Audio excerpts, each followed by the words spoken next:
Então, eu acho que dentro do mundo profissional, você tem que procurar alguma forma de colocar um pé no extremistão, num local onde você possa faturar mais de um ano do que fez na sua vida inteira pregressa.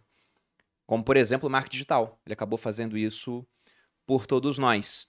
Só que no marketing digital, você tem essa questão de que algumas pessoas vão dar muito certo e levar uma bolada, e outras vão tentar e vão dar errado, não vão levar nada. Mas pelo menos o custo do erro, ele é baixo. Salve, salve, vencedor! Você quer aumentar seu conhecimento e economizar tempo? Então você está no lugar certo. Inscreva-se no canal e vamos juntos em busca do nosso sucesso. Falamos de investimento de mercado de capitais, onde vai demorar mais, no final das contas, principalmente a pessoa que ela pega parte do salário para investir, e tem uma outra área que ela costuma ser exponencial quando as pessoas têm sucesso, que é o mundo dos negócios. Quando vocês despertaram para, olha, eu tenho que ter um negócio, não adianta só ter um emprego, para ficar milionário realmente no prazo que eu quero e não num prazo longo, que é o que vai acontecer com o investimento, eu preciso empreender. Cara, quando eu e o Vinícius, nós criamos o Favelado Investidor em 23 de março de 2019. Né? A gente criou ali com o propósito inicial de receber um AdSense do YouTube, né? Futuramente pegar alguma publicidade, parceria com alguma corretora. E era essa a nossa visão naquele momento. Né? Junto, a gente estava trabalhando ainda na KPMG, então já tinha a nossa renda que caía todo santo mês.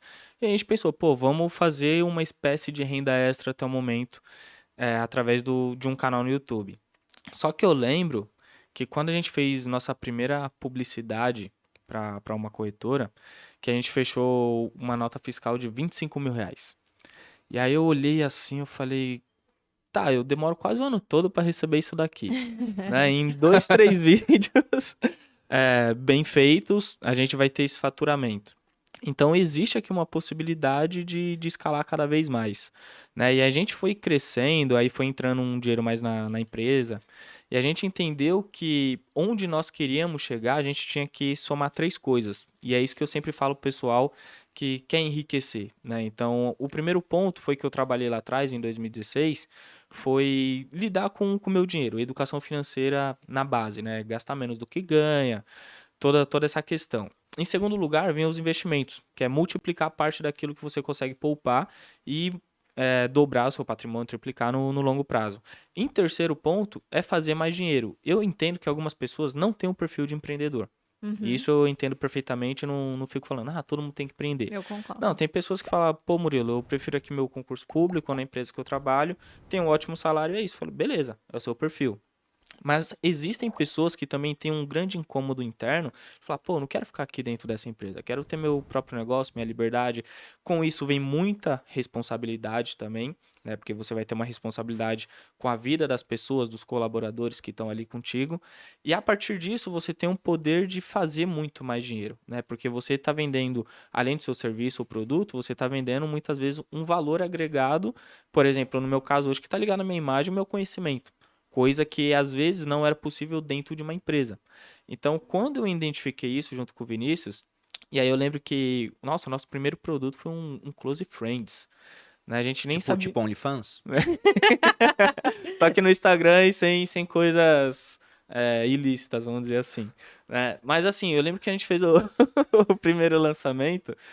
Lançamento, assim, colocar até aspas, porque a gente nem tinha estudado muito sobre isso. Cara, a gente tinha feito, sei lá, R$ 8.000 num sábado pra domingo. Eu falei, mano, eu só tô vendendo aqui uns melhores amigos, vamos dizer assim, e as pessoas estão reconhecendo isso também. Então foi a partir disso que a gente foi aprofundando cada vez mais nesse meio de empresa como um todo. Né? Tanto que hoje a gente olha o Favelado Investidor como uma empresa, como um negócio efetivamente, que a gente tenta, de certa maneira, foi o que vocês fizeram, tirar um pouco da minha imagem e enxergar e mostrar para o público que assim, pô, existem aqui outros professores, tem conhecimentos que outras pessoas são melhores que o Murilo que vão poder te ensinar também, e assim você sai ganhando de qualquer maneira. Então, a gente foi amadurecendo durante esse prazo e aprimorando esses três pontos, né? Educação financeira, investimentos e um negócio como um todo. Bacana. O do Thiago acho que se confunde um pouco, porque você entrou no mercado de capitais empreendendo, né? Uhum. Basicamente foi isso. Foi, mas eu tive um momento, logo no começo, onde eu conversei com uma pessoa um ano depois de ter começado, eu não estava ganhando nada ainda, né? Meu primeiro ano eu ganhei mais ou menos R$ 232 por mês, foi o meu faturamento. E aí eu mudei para um escritório, né? Eu virei o primeiro assessor, digamos assim, de um escritório novo. E aí a gente estava negociando quanto que eu ganharia em percentual sobre o que eu fizesse de receita, etc. E aí eu conversei com ele sobre a possibilidade de ter uma parte fixa, um salário fixo e um percentual. E aí ele falou que existia a possibilidade de ter um percentual maior sem um salário fixo. E ele falou, qual você prefere? Ele me colocou numa... Berlinda, É? decide O aí. que você prefere? Você ganha... Ó, eu ganho R$ 230 por mês. Ele me oferece um salário fixo, que eu não lembro, mas devia ser na época uns mil e poucos reais. Mais um percentual. Ou só um percentual maior. Aí eu cheguei e falei, eu quero uma parte fixa. E aí ele falou assim, então quer dizer que você não confia no seu trabalho? Ele falou isso pra mim. Nossa. Aí eu falei, caraca, É. faz sentido, né? Porque a partir do pressuposto que eu recebo uma comissão maior, né, com salário esticável, digamos assim, elástico, faria mais sentido não ter um salário fixo. Mas pelo meu momento, o meu medo me fez tomar uma decisão acima da lógica, né? A minha emoção me fez tomar uma decisão acima da razão. Se fosse hoje, provavelmente eu falaria assim, eu retrucaria. Ele dizia assim, olha, você não acredita no seu resultado? E eu responderia algo do tipo, e você desacredita? Né? Porque faria sentido, no final das contas, para ele, acreditando no modelo de negócios, me pagar uma comissão menor. Pra mim seria melhor. Né? Mas isso daqui foi uma virada de chave. Então, assim, da onde veio o meu questionamento em relação a isso? Veio da lógica. Porque quando eu ganhava comissão e estava empreendendo, eu não tinha a consciência que eu estava empreendendo. Então, é que a gente fala muito sobre isso hoje, empreendedorismo e etc. Bicho, nos tempos antigos não existia esse conceito dessa forma. Era trabalhar. Uhum. Não é? Então, eu não sabia que eu estava empreendendo, eu não tinha essa consciência. Mas nesse momento, a lógica me fez entender que faria mais sentido eu ter um salário elástico. Não necessariamente montar um CNPJ, mas ter um salário elástico. O problema é que as pessoas hoje, elas focam muito mais em um salário alto, misturado com egoísmo, e aí elas olham para elas e esquecem de procurar algo que seja meritocrático, ou seja, um ambiente que te pague pelo seu resultado. E se o ambiente te pagar pela hora, vai ser difícil você crescer. Isso daí já me fez sair de uma base diferente, mas ainda assim eu tinha muito medo. Não é? Eu demorei alguns anos para poder ter confiança no meu resultado. Eu demorei para ganhar 2, 3 mil reais por mês. Né? Então, daqui começou uma virada de chave, onde eu precisaria ganhar sobre a minha produtividade. Tanto é que hoje eu não consigo, às vezes, entender a cabeça de um colaborador que não quer ter um salário mais elástico. Eu não consigo entender. Porque para mim ele não teve a virada de chave ainda. Não é? Talvez por motivos emocionais, como o meu lá atrás. Mas geralmente existe uma média plausível entre o elástico e o fixo. Então eu não consigo entender. Dali começou a me virar de chave, mas eu não Ou tinha ele é cabeça. preguiçoso. Ou ele é preguiçoso. Vamos deixar bem... existe, né? O que a maioria das pessoas são. Aham. Porque o ser humano, ele é preguiçoso. É difícil você ir contra a sua preguiça. Eu sou preguiçoso. Eu, Thiago, sou preguiçoso. Mas tem algumas áreas que eu não aceito ser disciplinado. Outras já eu aceito, né? Então começou dali, Perini, mas eu não tinha consciência de estar empreendendo. Quando eu virei, de fato, foi no livro. Aí, quando eu tive essa consciência do livro, eu entendi que, logicamente, novamente a lógica e a reflexão me fizeram entender que eu teria mais eficiência, mais produtividade. Por isso que eu acho muito difícil uma pessoa que não raciocina muito bem, ou que não se questiona logicamente, ou que não se abre para um debate educado, politizado e construtivo, eu acho muito difícil uma pessoa dessa crescer. Porque ela não vai chegar a conclusões novas. E ela vai, cara, tentar replicar o que o pai dela fez, né? E muitas vezes não vai ter um resultado. Sei lá, pra mim veio um pouco disso, Perini. A gente citou livros aqui, eu vou fazer um paralelo com livros para depois chegar numa ideia de um autor que eu gosto pra caramba. Esse cara, ele mudou a minha forma de pensar, que é o Nassim Taleb. Mas sobre livros, eu também acho incrível o que um livro pode fazer com uma pessoa no final das contas, né? Eu acho que uma das grandes vantagens que nós temos frente a outros animais é o fato de que a gente consegue acumular toneladas de conhecimento de maneira externa, e eu desconheço uma espécie que consiga fazer isso aqui no planeta igual a gente faz. De você poder ler algo que foi escrito há 2000 anos e ter total compreensão daquilo.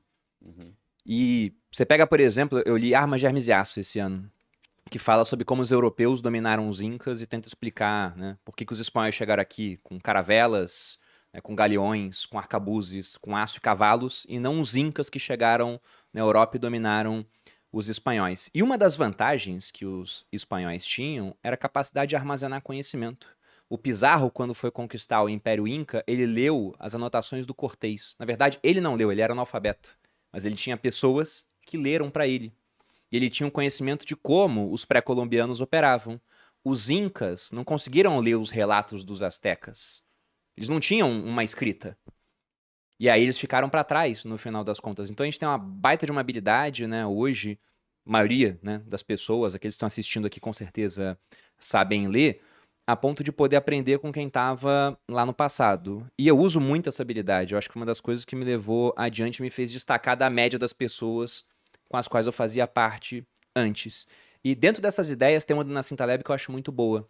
Ele fala sobre dois mundos que existem aqui ao mesmo tempo e as pessoas frequentemente não dividem esses mundos, que são o mundo das coisas naturais, que ele chama de mediocristão, e o mundo das coisas extremas, que ele chama de extremistão. E ele fala que as coisas naturais, elas não saem muito de uma média. Se a gente fosse calcular, por exemplo, sei lá, numa plateia desse evento que a Malu foi para aprender a vender, de 1.000 pessoas, a gente ia calcular uma certa média de altura.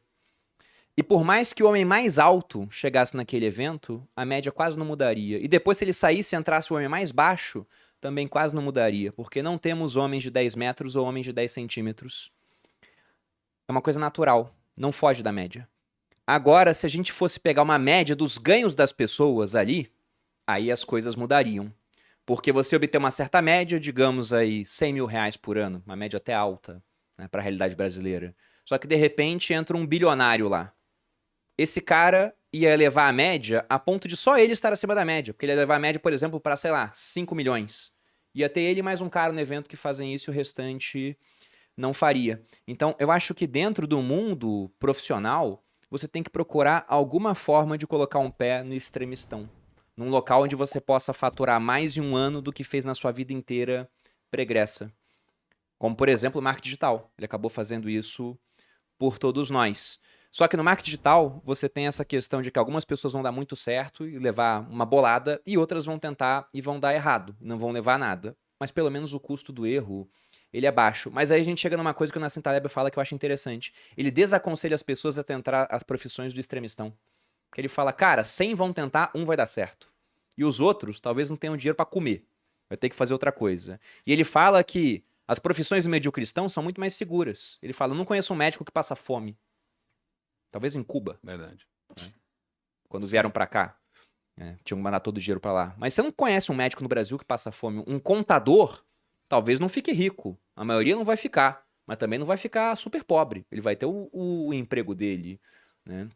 Então, essas profissões te deixam na média. Só que hoje, dentro dessas profissões, você consegue botar um pé no extremistão, por exemplo, usando a internet. O cara já é médico, ele já garantiu que pobre ele não fica. E nem classe média, né? O médico costuma estar num patamar acima. Mas se é um médico que usa a internet, ele lota a lista dele de clientes. Aí ele fica mais acima ainda. Ou ele lança um produto e consegue ter uma surpresa positiva. Achou que ia vender para 100, vendeu para 1.000. Aí vai lá para cima. Então o que eu convido vocês a pensar é que se vocês não fizerem nada diferente do que a média das pessoas vai fazer, o título desse podcast serve muito para você. Você nunca vai ser milionário. Agora, se você começar a investir, você já aumenta a sua chance. Vai precisar de mais tempo. Se começar a colocar um pé no extremistão, e negócios são muito bons para isso, aí talvez você consiga, em muito menos tempo, ter um resultado que as pessoas, a média delas, nunca teria. Muito obrigado por assistir até aqui. Estes são alguns vídeos que vão potencializar seus investimentos.